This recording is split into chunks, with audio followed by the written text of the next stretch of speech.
வணக்கம் நண்பர்களே. நேற்று எல்லாமே பெருசா எதிர்பார்த்து காத்திருந்திருப்பீங்க. ஏன்னா நம்ம டேட்டை மென்ஷன் பண்ணி நம்ம சொல்லியிருந்தோம் 11ஆம் தேதி அப்ளிகேஷன் வந்துடும் அப்படின்னு.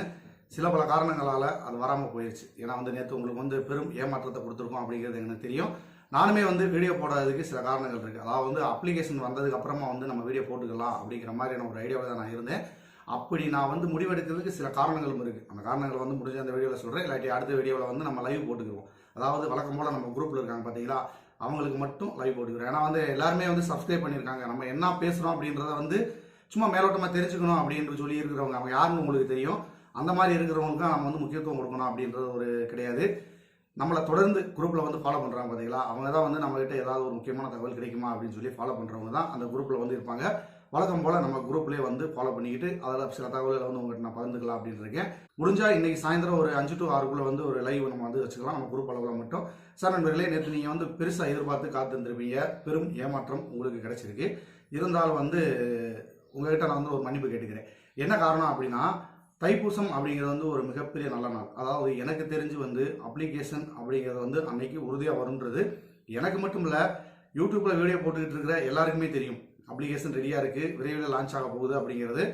என்ன காரணமோ தெரியலை, கடைசி நேரத்தில் நான் அந்த டேட்டை மென்ஷன் பண்ணதுனால என்னவோ எல்லாரும் வருதுன்னு சொல்லியிருக்காங்கன்னு சொல்லி சொன்னாங்களே தவிர எங்களுக்கு தெரியும் அப்படின்னு யாருமே சொல்லலை. அப்போ அவங்களுக்கு உண்மையிலே தெரிஞ்சிருக்கா அப்படிங்கிறது எனக்கு தெரியல. அதுக்கு நீங்கள் தான் பதில் சொல்லணும். அதுக்கப்புறமா பார்த்தீங்கன்னா, என்ன காரணத்துக்காக நான் அப்ளிகேஷன் வந்துடும் அப்படின்னு சொல்லி உறுதியாக சொன்னேன் அப்படின்னா, அடுத்த மாதம் அதாவது மார்ச்சில் பார்த்தீங்கன்னா நிதியாண்டு முடிவு இருக்குது. அப்படி முடிவு இருக்கும்போது அதுக்கு முன்னாடி உங்களுக்கு ட்ரையல், அதாவது நான் ஆரம்பத்துலேருந்தே சொல்லிட்டு இருந்த ஒரு விஷயம் என்ன அப்படின்னு பார்த்தீங்கன்னா, புதுசு அப்ளிகேஷன் வரப்போகுது அப்படிங்கிறது. அதில் சில மாற்றங்கள் இருக்கும் அப்படிங்கிறதே விஷயத்தையும் சொல்லியிருந்தேன். அதை நீங்கள் பயன்படுத்தி பழகிறதுக்கு ஒரு மாதம் இடைவெளியாவது அவங்க கொடுப்பாங்க அப்படின்னு சொல்லி நான் எதிர்பார்த்து தான் அதை சொல்லியிருந்தேன். நீங்கள் இதை கற்றுக்கிட்டு அதுக்கப்புறமா அதாவது அடுத்த மாதம் இந்த நிதியாண்டு முடிவில் புதுசாக துவங்கும் போது நீங்கள் இன்னும் பல விஷயங்களை அதில் சிறப்பாக செய்யணும் அப்படிங்கிறதுக்காக உங்களுக்கு அட்வான்ஸாக கையில் கொடுத்துருவாங்க அப்படிங்கிற ஒரு நம்பிக்கையோடு தான் நானும் இருந்தேன். அதாவது நான் மற்றவங்கள சொல்ல விரும்பலை, நான் இருந்தேன். ஆனால் அது பொய்யாக மன்னமாக ஒரு விஷயம் நடந்து போச்சு. அப்படி என்ன ஒரு சம்பவம் நடந்துச்சு அப்படிங்கிறத நான் இது வரைக்கும் சொல்லாமலே இருந்தேன். சரி, இந்த வீடியோவில் சொல்லிடுவோம். எதுக்காக இதை கூட நான் இப்போ சொல்கிறேன் அப்படின்னா, இப்போ ஃபேஸ்புக்கில் நான் அவ்வளோ ஆக்டிவாக கிடையாது. நான் குரூப்பில் ஷேர் பண்ணுறதோட சரி, மற்றபடி எதையுமே நான் ஃபேஸ்புக்கில் பார்க்க மாட்டேன். ஆனால் சில நண்பர்கள், நமக்கு நெருக்கமான சில நண்பர்கள் இருக்காங்க, அவங்க எல்லாமே ஸ்க்ரீன்ஷாட் எடுத்து அனுப்பிச்சிருந்தாங்க. நான் உங்களுக்கு தகவல் சொல்கிறதுக்கு எவ்வளவு சிரமம் எடுத்துக்கிறேன் அப்படிங்கிறது எனக்கு தான் தெரியும். ஏன்னா எத்தனை இடங்களில் நம்ம கேட்குறோம், அதை கன்ஃபார்ம் பண்ணுறதுக்கு எத்தனை இடங்களில் பேசுகிறோம் அப்படிங்கிறது எங்களுக்கு தான் தெரியும். ஒரு விஷயத்தை நான் கேதர் பண்ணுறேன் அப்படின்னா எனக்கு ஒரு நாள் ஃபுல்லாக வந்துடும். ஏன்னா அங்கங்கே நான் கேட்டு அதை கன்ஃபார்ம் பண்ணிவிட்டு சரி இந்த மாதிரி தான் இருக்குதா அப்படின்றத பார்த்துட்டு நானும் யோசிப்பேன், இதெல்லாம் நடக்கிறதுக்கு சாத்தியக்கூறுகள் இருக்கா அப்படிங்கிறத பார்த்துட்டு தான் உங்ககிட்ட சில விஷயங்களை சொல்கிறது. வீடியோவில் சொன்னதை விட குரூப்பில் நம்ம லைவில் சொன்னது அதிகம். அது தொடர்ந்து நம்மளை ஃபாலோ பண்ணுற எல்லாருக்குமே தெரியும். அதனால தான் குரூப்பில் அவங்களுக்கு மட்டும் தெரிஞ்சுக்கிட்டோம் அப்படின்னு சொல்லி சில மேலோட்டமான தகவல்களை அவங்களுக்கு மட்டும் கொடுத்துக்கிட்டு இருந்தோம். இது தேதி குறிப்பிட்டு சொன்னதுக்கு ஒரு காரணம் என்னன்னா, உங்கள் கையில் கொடுத்து உங்களுக்கு பழகிறதுக்கு ஒரு வாய்ப்பு கொடுப்பாங்க அப்படின்னு சொல்லி எதிர்பார்த்தோம். ஆனால் அதுக்கான வாய்ப்பு அவங்க கொடுக்கல. அதுக்கான காரணம் அவங்க சொல்லியிருக்காங்க. கொஞ்ச நாளைக்கு முன்னாடி பார்த்தீங்கன்னா கோர்ட்டில் ஒரு விவாதமே நடந்துச்சு. டைரக்டர் பெயில் எல்லாமே கிடைச்சிட்டு இருந்துச்சு. அப்படி அந்த பெயில் கிடைக்கும்போது அதில் வெப்சைட்டுக்குள்ளே எப்படி வரும் அப்படிங்கிற ஒரு கேள்வியை அவர் கேட்டிருந்தாரு. அது கேள்வியாக தான் கேட்டிருந்தாரு தவிர அது ஃபுல்லாக சப்போர்ட் பண்ணிட்டாரு அப்படின்றத சொல்ல முடியாது. நானுமே என்னுடைய வீடியோவில் என்ன சொல்லியிருந்தேன்னா, நமக்கு சாதகமாக இருக்கிற மாதிரி சில வார்த்தைகளை அவங்க சொல்லியிருக்காங்க. இதை வச்சு அடுத்தடுத்து மூவ் பண்ணலாம். ஏன்னா அவரே கேட்டிருக்காரு, இது வெப்சைட்டுக்குள்ளே எப்படி வரும் அப்படிங்கிற ஒரு கொஸ்டினை வச்சிருக்காரு. அப்போ அவருக்கே இது டவுட்டாக இருக்குது, இதுக்குள்ளே வருமா அப்படிங்கிற விஷயத்த சொல்லியிருந்தமே தவிர அவங்க நமக்கு சப்போர்ட் பண்ணுறாங்க, அதில் கிடைச்சிடும் அப்படிங்கிறத உறுதியாக சொல்லலை. ஏன்னா இது ஒரு வாய்ப்பு.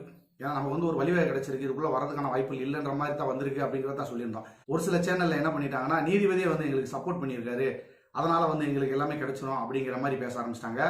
அந்த வீடியோக்குள்ள எல்லாத்தையும் எடுத்துட்டு போய் அங்கே போய் காமிச்சு இந்த மாதிரி பேசிக்கிட்டு இருக்காங்க அப்படிங்கிற ஒரு தகவலை சொல்லியிருக்காங்க. அதன் அடிப்படையில் அவங்க ஒரு வார்னிங் கொடுத்துருக்காங்க. இந்த மாதிரிலாம் பேசிக்கிட்டு இருக்காங்களாம். அப்படி இருக்கும் பட்சத்தில் வேற மாதிரியான நடவடிக்கைகள் வரும் அப்படிங்கிறத அவங்க சொல்லப்பட்டதாகவும், அதன் அடிப்படையில் தான் அந்த பொது அறிவிப்பு வெளிவந்துச்சு. அது இன்னும் நிறைய பேருக்கு தெரியாது. அது அந்த நேரத்திலே நான் சொல்லியிருப்பேன். அதை சொல்லாமல் இருந்தது காரணம் என்னன்னா, உங்களை எதுவும் குழப்பத்தில் கொண்டு போய் விட்டுறக்கூடாது. ஏன்னா நம்ம ஒரு விஷயத்தை சொல்லிட்டு போயிட்டோம்னு இதை வச்சு பல பேர் பேசிக்கிட்டு இருப்பாங்க. ஏற்கனவே முழுக்க முழுக்க பொய் சொன்னவர் நான் தான் அப்படின்னு சொல்லி ஒரு சேனலில் வர போட்டிருக்காங்க. சரி, அதெல்லாம் அடுத்தடுத்த வீடியோக்களில் நம்ம பார்த்துக்கலாம். அப்படி நம்மளே ஒரு வழிவகை செஞ்சுட்டு போன மாதிரி ஆயிடும். என்ன ஒரு விஷயம், எல்லாருமே என்னதான் வாட்ச் பண்ணியிருக்காங்க அப்படின்னு நினைக்கிறேன் நான். ஏன்னா நான் சொன்னது மட்டும் தான் பிடிச்சிக்கிட்டாங்க. மற்றவங்க எல்லாருமே சொன்னாங்க அப்ளிகேஷன்லாம் வரும்னு சொல்லி சொல்கிறாங்க, நாங்கள் எதிர்பார்த்து காத்துக்கிட்டு இருக்கோம், சாத்தியங்கள் இருக்குது அப்படின்னு சொன்னவங்களாம் விட்டாங்க. நான் வந்து ஒரு 99% உறுதியாக வரணும் அப்படின்னு சொன்னதை வந்து ஒரு பெரிய விஷயமா எடுத்துக்கிட்டு எல்லாருமே வந்து நம்மளை டார்கெட் பண்ணிட்டாங்க. சரி விடுங்க, அதனால ஒன்றும் பிரச்சனை இல்லை, எல்லாரும் நம்மளை ஃபாலோ பண்ணுறாங்கன்றப்ப ரொம்ப மகிழ்ச்சி தான். ஆனால் அதை வேற மாதிரி திரிச்சு காமிச்சது தான் வந்து ரொம்ப மன கஷ்டமாயிடுச்சு. அது ஒன்றும் பெரிய பிரச்சனை இல்லை, ஏன்னா இந்த மாதிரி இதுகளில் வந்து இப்படி ஒரு பேச்சுக்கள் வர்றது வந்து இயல்பு தான். அதை நம்ம வந்து பெருசாக எடுத்துக்க போகிறதில்ல. இந்த ஒரு காரணத்தினால தான் வந்து அவங்க வந்து பொது அறிவிப்பு கொடுத்ததற்கான காரணமும், ஏன்னா இதில் வந்து வேற எதுவும் பெரிய பிரச்சனைகள் வந்துடக்கூடாது அப்படிங்கிறதுக்காகத்தான் அவங்க வந்து இப்போதைக்கு அப்ளிகேஷனை ரிலீஸ் பண்ணலை. இது எப்போ ரிலீஸ் பண்ணுவாங்க அப்படிங்கிறது வந்து எல்லாருக்குமே தெரியும். ஃபர்ஸ்ட் அப்ளிகேஷன் தான் வருங்கிறது எல்லாருக்குமே தெரியும். ஆனால் சில காரணங்களுக்காக மறைமுகமாக பேசுகிறாங்க, அவ்வளோதான். நம்ம வந்து அப்படி இல்லை, சில நேரங்களில் வந்து ஓப்பனாக உடச்சு விட்ருவோம், இப்படி தான் இருக்குது அப்படிங்கிறத. அதனால் ஒன்றும் பிரச்சனை இல்லை. ஏன்னா வந்து இந்த நிதியாண்டு வந்து அடுத்த மாதத்தோட முடிஞ்சிருச்சு அப்படிங்கிறப்ப புதுசாக ஸ்டார்ட் பண்ணுவாங்க. அப்படி ஸ்டார்ட் பண்ணும்போது ஆட்டோமேட்டிக்காக அப்ளிகேஷன் வந்து நமக்கு ஃபஸ்ட்டு கையில் வந்துடும். அப்ளிகேஷன் வந்ததுக்கப்புறம் தான் எல்லாமே வரும். இப்போ நீங்கள் நிறைய பேர் கேட்டுட்டு இருக்கீங்க, ரிட்டர்ன் ஆஃப் ப்ராப்பர்ட்டி என்னாச்சு அது இதுண்டு. அதெல்லாம் நீங்கள் கேட்கணுங்கிற அவசியமே கிடையாது. ஏன்னா அதெல்லாம் அடுத்த கட்ட ப்ராசஸ். ஃபஸ்ட்டு வந்து உங்களுக்கு அப்ளிகேஷன் கையில் வரும். அது வந்ததுக்கு அப்புறமா தான் வந்து உங்களுக்கு பேமெண்ட் சம்மந்தமாகவோ மற்ற விஷயங்களோ வந்து வரும். அதுக்கிடையில் வந்து பேமெண்ட் சம்மந்தமாக யாராவது சொன்னாலோ அது வந்து நீங்கள் கேள்விப்பட்டாலோ அதை ஏற்பதும் மறுப்பதும் உங்களுடைய எண்ணத்தை பொறுத்தது. ஏன்னா அது வந்து உங்களுடைய எண்ண ஓட்டத்தின் அடிப்படையில் நான் விட்டுறேன் நான். ஆனால் எனக்கு தெரிஞ்சு அப்ளிகேஷன் வந்ததுக்கு அப்புறம் தான் வந்து மற்ற விஷயங்கள்லாம் வரும். மொத்தம் இந்த நிதி ஆண்டு முடிஞ்சு புதுசாக தொடங்கணும். அதுக்கு முன்னாடியே வந்து அவங்க ஏதாவது ஒன்று பண்ணிட்டாங்க அப்படின்னா அதுவுமே சிக்கல் தான். ஏன்னா வந்து எப்படினாலும் அவங்க வந்து அதை கணக்கை வந்து நேர் பண்ணுறதுக்காக சில விஷயங்கள் அவங்க பண்ணுவாங்கன்றத விட பண்ண ரெடியாக இருப்பாங்க. அப்படி பண்ணி முடிக்கும் போது தான் அது நடைமுறைக்கு வரும். இதை அடிப்படையாக வச்சு தான் நம்ம சேனலை ரெகுலராக ஃபாலோ பண்ணுறவங்க பல பேருக்கு தெரியும். நான் சொன்ன அந்த வாசகம் எப்போது முடிந்ததோ அப்போதை துவங்கும், அந்த வார்த்தையை நான் சொன்னதுக்கு காரணம் அதுதான். ஏன்னா அந்த நிதியாண்டு முடியாமல் எதுவுமே பண்ண முடியாது. ஆனால் அப்ளிகேஷன் வந்துடும் அப்படின்னு சொல்லி அட்வான்ஸாக சொன்னதுக்கான காரணத்தை நான் சொல்லிட்டேன். ஏன்னா உங்களுக்கு வந்து ஒரு பழகிறதுக்கு வந்து ஒரு சின்ன ஒரு பயிற்சியாக இருக்கும் அப்படிங்கிறதுக்காக தான் வந்து அதை அட்வான்ஸாக சொல்லியிருந்தது. ஆனால் அதை இப்போதைக்கு வந்து அவங்க ரிலீஸ் பண்ணலை அப்படிங்கிற ஒரு முடிவு பண்ணிட்டாங்க. நாம எப்பவும் போல சொல்கிறது தான், எல்லாமே நன்மைக்கு தான். எது நடந்தாலும் அது நன்மையாக தான் நடக்கும், நன்மையாக தான் முடியும் அப்படிங்கிறத தான் நம்ம எப்போ முன்வைப்போம். அதே மாதிரி வந்து இதுவும் ஒரு வகையில் நன்மைக்கு தான். ஏன்னா வந்து அடுத்த கட்டத்தில் வந்து எல்லாமே வந்து புதுசாக அழகாக பண்ணும்போது யாருக்கும் எந்த ஒரு பிரச்சனையும் வரப்போகிறதில்ல, வரவும் வராது. அதுக்காக தான் வந்து எல்லாத்தையும் ஏற்பாடுகளையும் செஞ்சுக்கிட்டு இருக்காங்க. இதில் இந்த சின்ன இடைவெளியில் வந்து நம்ம எந்த ஒரு தகவலுமே வெளியில் சொல்லலை. ஆனால் சில தகவல்களை வந்து உங்களுக்கு போஸ்ட் மூலமாக நான் சொல்லிட்டு இருந்தேன். அதில் பல பேர் நம்மளை வந்து பின்தொடர்றவங்க, அதாவது குரூப்பில் பின்தொடர்றவங்க கரெக்டாக சில விஷயங்களை புரிஞ்சுக்கிட்டாங்க. இப்போ லாஸ்ட்டாக வந்து பார்த்தீங்கன்னா உங்களை பொறுத்தவரையில் வந்து டேரக்டர், அது என்னை பொறுத்தவரை அவங்க டேரக்டர்லாம் கிடையாது. அதை இன்னொரு நாளைக்கு நம்ம வந்து லைவில் பேசலாம். அவங்க இருக்காங்க பார்த்தீங்களா, அவங்களுக்கெல்லாம் வந்து பெயில் கிடைக்குமா என்னன்ற ஒரு குழப்பத்தோடு இருந்தீங்க. காலையிலே நான் போட்டிருந்தேன், நான் மாலையில் மகிழ்ச்சி பூக்கள் மலரும் அப்படின்னு சொல்லி போட்டிருந்தேன். கரெக்டாக புரிஞ்சுக்கிட்டீங்க. ஆனால் புரிஞ்சுக்காதவங்க நிறைய பேர் இருக்காங்க. ஆனால் இதன் மூலமாக வந்து சில விஷயங்கள் நான் தெரிஞ்சுக்கிட்டேன். அதாவது வெளிப்படையாக வந்து வீடியோ போடும்போது நமக்கு சப்போர்ட் பண்ணுறவங்களுக்கும் தொடர்ந்து நமக்கு சப்போர்ட் பண்ணுறவங்களுக்கும் சில வித்தியாசங்கள் இருக்குது. அந்த நேரங்களில் பார்த்தீங்கன்னா வீடியோ போடும்போது நிறைய பேர் வந்து நிறைய வாசகங்கள்லாம் வந்து கமெண்ட்டில் போடுவாங்க. அது ஒரு வகையான ஒரு கேட்டகரி. ஆனால் நான் வீடியோ போடாமல் இருந்த நேரத்துலையும் தொடர்ந்து வந்து எனக்கு சப்போர்ட் பண்ணி கரெக்டாக தினம் வந்து கமெண்ட்டில் வந்து என்னையும் நலம் விசாரித்து அவங்களுடைய கஷ்டங்களையும் பகிர்ந்துக்கிட்ட அத்தனை நண்பர்களுக்கும், அதாவது உயிரிலும் மேலான நண்பர்கள் அனைவருக்கும் என்னுடைய நன்றியை நான் தெரிவிச்சுக்கிறேன். ஏன்னா நான் இல்லை அப்படின்னு தெரிஞ்சதுக்கப்புறமும் கூட வந்து ஒரு சப்போர்ட் பண்ணி நீங்கள் கூட வந்தீங்க பார்த்தீங்களா, உங்களுடைய அன்புக்கு நான் தலை வணங்குறேன். அதுலேயும் வந்து குறிப்பாக பார்த்தீங்கன்னா மூர்த்தி உங்களுடைய கருத்துக்கள் ரொம்ப அழகாக இருந்துச்சு. ஒவ்வொரு நேரத்துலையும் வந்து நான் உங்களுக்கு கொடுத்தது மோட்டிவேஷனாக இருந்துச்சு சொல்லியோ, நீங்கள் சொன்ன வாசகங்கள் எனக்கு ரொம்ப மோட்டிவேஷனாக இருந்துச்சு. இருந்தாலும் வந்து இந்த இடத்துல வந்து உங்களுக்கு ஒரு தனிப்பட்ட முறையில் ஒரு நன்றியை நான் சொல்லிக்கிறேன். சரி நண்பர்களே, இப்போ நான் வந்து மீண்டும் வந்து ஒரு முக்கியமான ஒரு விஷயத்தை வந்து உங்களை சொல்லிக்கிறேன். நான் என்னுடைய சேனல், என்னை பொறுத்தவரையில் என்னையும் என்னுடைய சேனலையும் உங்களுக்கு பிடிச்சிருந்தா தொடர்ந்து நல்ல பல தகவல்கள் கிடைக்கும் அப்படிங்கிற ஒரு நம்பிக்கை இருந்தால் மட்டும் என்னை வந்து பின்தொடருங்க. அப்படி இல்லைனா நீங்கள் எல்லாமே வந்து அன்சப்ஸ்கிரைப் பண்ணிட்டு போயிருங்க. ஏன்னா எதுக்காகனா உங்களுடைய மன உளைச்சலுக்கு எந்த ஒரு சூழ்நிலையும் நான் வந்து ஆளாக்க விரும்பலை. ஏன்னா நீங்கள் வந்து அங்கிட்டு ஒரு கால் இங்கிட்டு ஒரு கால் அப்படின்னு வச்சுக்கிட்டு நீங்கள் ஒரு நம்பிக்கை இல்லாமல் இருக்கும் பட்சத்தில் நான் என்ன சொன்னாலும் அது வந்து உங்களை வந்து திருப்திப்படுத்த போகிறதில்ல. அதனால் வந்து நீங்கள் அன்சப்ஸ்கிரைப் பண்ணிவிட்டு உங்களுக்கு சரியான தகவல் எங்கே கிடைக்குது அப்படிங்கிற ஒரு இடத்த நீங்கள் வந்து தேர்ந்தெடுத்து அங்கே நீங்கள் வந்து முழுமையாக ஃபாலோ பண்ணீங்கன்னா உங்களுடைய தேடலுக்கு ஒரு நல்ல விடை கிடைக்கும் அப்படிங்கிறது என்னுடைய கருத்து. அதனால் வந்து வேஸ்ட் பண்ண வேணாம், நீங்கள் வந்து டைம் வேஸ்ட் பண்ண வேணாம். முடிஞ்ச வரைக்கும் உங்களுக்கு தரமான தகவல் கிடைக்கும்ன்றத வந்து நீங்கள் வந்து ஃபாலோ பண்ணிக்கோங்க. என்னை வந்து பின்தொடரணும் அப்படிங்கிற அவசியம் கிடையாது. அதையும் தாண்டி வந்து சப்ஸ்கிரைபர்கள் நிறைய பேர் இருந்தாலும் குரூப்பில் எத்தனை பேர் இருக்காங்களோ அவங்களுக்கு தான் நான் வந்து கரெக்டாக ரெஸ்பான்ஸ் பண்ணுவேன். ஏன்னா வந்து அவங்க வந்து சேனலையும் தாண்டி தனிப்பட்ட முறையில் வந்து என்னை ஃபாலோ பண்ணுறாங்க. அந்த குரூப்பில் வந்து ஃபாலோ பண்ணுறாங்கனாலே அந்த ஒரு காரணத்துக்காக ஏதோ சில தகவல் கிடைக்கும்ன்றதுக்காக. நேற்று கூட வந்து ஒரு அன்பு சகோதரர் அவர் சுரேஷ் அவர் வந்து போட்டிருந்தாரு, நீங்கள் கொடுக்குற தகவல் சரியோ தப்போ இருந்தாலும் வந்து எங்களுக்கு ஆறுதலுக்காகவாது நீங்கள் வாங்க அப்படின்னு சொல்லியிருந்தாரு. அவருக்கும் இந்த இடத்துல ஒரு நன்றி நான் சொல்லிக்கிறேன். ஏன்னா வந்து இந்த மாதிரியான சில மோட்டிவேஷன்ஸோடு நீங்கள் வந்து என்னை எதிர்பார்க்கும்போது உங்களுக்கு ஆறுதலுக்காகவாது, அதாவது உங்களுக்கு வந்து ஒரு பள்ளத்தில் இருக்கீங்க, முடிஞ்ச வரைக்கும் கை கொடுத்து தூக்க முடியலனாலும் நான் இருக்கேன், எப்பயாவது உனக்கு கை கொடுத்து தூக்கிடுவேன் அப்படிங்கிற ஒரு நம்பிக்கை ஊட்டும் விதமாக கூட நம்ம இருக்கணும் அப்படிங்கிறதுக்காக தான் மறுபடியும் நம்ம வந்திருக்கிறது. ஆக்சுவலாக வந்து பார்த்தீங்கன்னா எனக்கு திரும்ப வந்து மைவீட்டு சம்மந்தமாக போடுறதுல எந்த ஒரு இன்ட்ரெஸ்ட்டும் கிடையாது. உங்களுடைய எதிர்பார்ப்புக்காக நான் வந்து மறுபடியும் வந்திருக்கேன். இதில் இன்னொரு முக்கியமான ஒரு விஷயத்தை நான் சொல்லிடுறேன். இது வரைக்கும் ஸ்கிப் பண்ணி பார்த்தவங்க எல்லாருமே வந்து நம்ம உறுப்பினர்களாக இருக்கலாம். ஆனால் நெகட்டிவ் கமெண்டர்ஸ் நீங்கள் வந்து கண்டிப்பாக இப்போ வரைக்கும் நீங்கள் பார்த்துக்கிட்டே இருப்பீங்க, எனக்கு தெரியும்.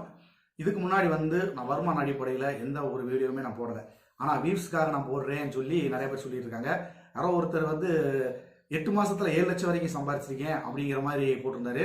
உண்மையிலே அப்படி நடந்திருந்தா ரொம்ப மகிழ்ச்சி தான். யூடியூப்ல எந்த அளவுக்கு வருமானம் வருங்கிறத நீங்களே சர்ச் பண்ணி பாருங்க. எந்த மாதிரி போகும், என்ன மாதிரி கண்டென்ட்டுக்கு எப்படி வரும். இப்போ நாங்கள் போடுறது எல்லாமே வந்து ரீயூஸ் கண்டென்ட். இதுக்கு என்ன நடக்கும் அப்படிங்கிறது இதையும் நீங்கள் சர்ச் பண்ணி பாருங்க. ரீயூஸ் கண்டென்ட்னா என்ன வரும்ன்றதுக்காக. ஆனால் உங்களுடைய வார்த்தையை வந்து இப்போ நான் மையாக போகிறேன். இப்போ நீங்கள் இந்த வீடியோ பார்த்துட்டு இருக்கீங்கன்னா என்னுடைய சேனல் பக்கத்தில் ஜாயின் அப்படிங்கிற ஒரு பட்டன் இருக்காது. கமெண்ட்ஸில் வந்து சூப்பர் தேங்க்ஸ் அப்படிங்கிற ஒரு இதுவும் இருக்காது. ஆனால் இந்த வீடியோவுக்கு அப்புறமா நான் போடுற எல்லா வீடியோவிலையும் அதை நான் ஆன் பண்ண போகிறேன். அதாவது நீங்கள் பார்க்குற ஒவ்வொரு வீடியோவுக்கும் எனக்கு வந்து ஒரு சின்ன தொகை ஏதோ ஒரு அளவுக்கு வரும். ஏதோ வந்து 1 மாதத்தில் கிடைக்கலனாலும் 2 மாதத்துக்கு ஒரு தடவையாவது 3 மாதத்துக்கு ஒரு தடவையாவது எனக்கு ஒரு $100 கிடைக்கும் அப்படிங்கிற ஒரு நம்பிக்கையில் வந்து இதை நான் ஆன் பண்ண போகிறேன். ஏன்னா நான் பண்ணாமல் இருந்து ஒரு கெட்ட பேர் வாங்குறத விட அதை நான் பண்ணிட்டு நான் கெட்ட பேர் வாங்குறதால ஒன்றும் பிரச்சனை இல்லை. வியூஸ்க்காக போடுறேன் நீங்கள் சொன்னீங்க. நான் ஆரம்பத்திலே சொல்லியிருந்தேன், வியூஸ்க்காக நம்ம போடுறதா இருந்தால், பணத்துக்காக நம்ம போடுறதா இருந்தால் சில விஷயங்கள் வெளிப்படையாக நம்ம பேச முடியாது. அதில் நிறைய பிரச்சனைகள்லாம் இருக்குது அப்படின்னு சொல்லியிருந்தேன். இனிமேல் நம்ம வந்து அதை பற்றி கவலைப்பட போகிறது கிடையாது. ஏன்னா வந்து நமக்கு சம்பாதிக்கிறதுக்கு வேற ஒரு சேனல் இருக்குது. அது என்ன சேனல் நான் சொல்ல மாட்டேன். அதை நான் உங்களை வற்புறுத்த மாட்டேன். அது அந்த சார்ந்த தகவல்கள் யாருக்கு பிடிக்குதோ அவங்க சப்ஸ்கிரைப் பண்ணிக்கிட்டோம். இனிமேல் நம்ம சேனலில் வந்து நீங்கள் பார்க்குற வீடியோக்கள் எல்லாத்துக்குமே வந்து எனக்கு வருமானம் வரப்போகுது அப்படிங்கிறத இந்த இடத்துல வந்து நான் ஓப்பனாகவே சொல்லிடுறேன். இதில் வந்து எந்த ஒரு இதுவுமே கிடையாது. ஏன்னா நிறைய பேர் வந்து நீ வியூஸ்க்காக போடுற அப்படின்ற ஒரு தகவலை வந்து இந்த இடத்துல நம்ம வந்து மெய்யாக்குறோம். அடுத்த நாள் அதாவது இன்னைக்கு விட்டுட்டு நாளைக்கு இருந்து ஏதாவது வீடியோ வந்துச்சுன்னா கண்டிப்பாக அதன் மூலமாக நமக்கு வருமானம் வரும் அப்படிங்கிறத இந்த இடத்துல நான் மகிழ்ச்சியை தெரிவிச்சுக்கிறேன் உங்ககிட்ட. நான் வேற ஒன்றும் இல்லை நண்பர்களே. சார் நண்பர்களே, நான் வந்து குரூப்பில் இருக்க உங்ககிட்ட நான் பேச வேண்டிய நிறைய தகவல்கள் இருக்குது. உங்ககிட்ட வந்து நான் ஷேர் பண்ண வேண்டிய நிறைய தகவல் இருக்குது. இந்த ஒரு இடைவெளியில் வந்து நான் சும்மா இருந்திருப்பேன் அப்படின்னு நினச்சிட்டு இருக்கீங்க. இது சார்ந்து பல தகவல்களை வந்து நான் சேகரித்து வச்சுருக்கேன். அது தொடர்பாக வந்து அடுத்தடுத்து நம்ம சில கேள்விகள் உங்ககிட்டையும் கேட்க வேண்டியது இருக்குது. பல கேள்விகள் நீங்கள் என்கிட்டையும் கேட்க வேண்டியது இருக்குது. அதுக்கு எல்லாத்துக்கும் வந்து விடை தரும் விதமாக அடுத்தடுத்து நம்ம வந்து நிறைய வீடியோக்களில் வந்து பேச போகிறோம். அதாவது நேரடியாக வீடியோவில் பேசலாம் அப்படின்னாலும் நம்ம குரூப்பில் இருக்கவங்க மட்டும் லைவ் அப்பப்போ நம்ம போட்டுக்கிறோம். நீங்களும் தொடர்ந்து பல தகவலை தெரிஞ்சுக்கணும் அப்படின்னு நினச்சிங்கன்னா டெலிகிராம் குரூப், வாட்ஸ்அப் குரூப் ரெண்டுமே இருக்குது. அதில் ஏதாவது ஒன்று வந்து ஃபாலோ பண்ணிக்கங்க. மேக்ஸிமம் வந்து டெலிகிராம் குரூப்பை வந்து ஃபாலோ பண்ணிக்கங்க. ஏன்னா டெலிகிராம் குரூப்பில் இருக்கிறவங்க வந்து அதிகமான பேர் வாட்ஸ்அப் குரூப்பில் இருக்காங்க. அதனால் வந்து டெலிகிராமுக்கு தான் வந்து நம்ம வந்து அதிகமாக வந்து முக்கியத்துவம் கொடுப்போம். எதுக்காக அப்படின்னா ஃபியூச்சரில் வந்து அது நிறைய வீடியோ கான்ஃபரன்சிங்லாம் நம்ம நிறையா போட்டுக்கலாம். அதனால் வந்து வீடியோ கால் பேசிக்கலாம், நிறையா மீட்டிங்லாம் வச்சுக்கலாம். நம்ம அந்த ஒரு காரணத்துக்காக நம்ம அதை வச்சுருக்கிறது. நம்ம தெரிஞ்சுக்கிறதுக்கு நிறைய தகவல்கள் இருக்குது. சரி நண்பர்களே, இப்போ நான் யாரையும் வந்து குறை சொல்ல விரும்பலை. அதை வந்து ஒருத்தரும் அவங்களுடைய எண்ண ஓட்டங்களை பொறுத்து, அவங்களுடைய சிந்தனையை பொறுத்து சில விஷயங்கள் பண்ணிட்டு இருப்பாங்க. அதை பற்றியெல்லாம் வந்து நம்ம பெருசாக பேச விரும்பலை. இதில் ஒரு சில விஷயங்கள் சொல்ல வந்தேன். அது எல்லாத்தையுமே வந்து நான் கடந்து வந்துட்டேன். அது எல்லாத்தையும் வந்து நம்ம லைவில் பேசலாம். நன்றி நண்பர்களே. அதாவது எனக்காக காத்திருந்து திரும்ப நீங்கள் வரணும் அப்படின்னு கேட்டுக்கிட்ட உங்களுக்கும், தொடர்ந்து என்னை பின்தொடர்ந்த உங்கள் அனைவருக்குமே வந்து என்னுடைய நன்றியை நான் தெரிவிச்சுக்கிறேன். முடிஞ்சா இன்னைக்கு சாயங்காலம் 5 மணிக்கு வந்து உங்க கூட நான் லைவ்ல வந்து சந்திக்கிறேன். அப்படி இல்லைன்னா எப்போ நம்ம லைவ் போடுறோம் அப்படிங்கிறத ஒரு கோல் போட்டு நம்ம குரூப்ல வந்து தேர்ந்தெடுத்துக்கலாம். நன்றி நண்பர்களே. மீண்டும் ஒரு பயனுள்ள ஒரு தகவலை உங்களை சந்திக்கிறேன். மெய்ப்பொருள் காண்பதறிவு. வாழ்க வளமுடன்.